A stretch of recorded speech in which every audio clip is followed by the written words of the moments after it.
Ikaw ba si Clarissa yung pinadalang katulong ng agency? Opo. Magandang umaga po, ma'am.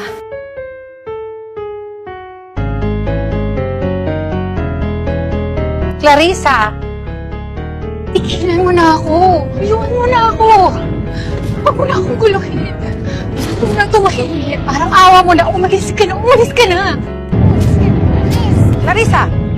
May pinapasok ka ba dito? Wala po, Ate Dolor. Eh, sinong kinakausap mo? Wala po akong kausap. Nako, Clarissa, ha? Huwag na huwag kang gagawa ng kalokohan sa pamamahay na to, ha? Si Dolor ang toka sa bahay. At ikaw naman ang toka doon sa anak ko si Sophie.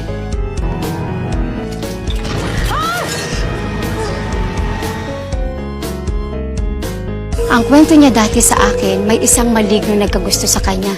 Taglugar ang tawag namin doon. Nausap niya, sinabihan niya na tigilan ang pagsunod sa kanya. Hoy, sino ba yan? Sino ba yun? Sana hindi mo na binuksan. Sana hindi ka na lumabas.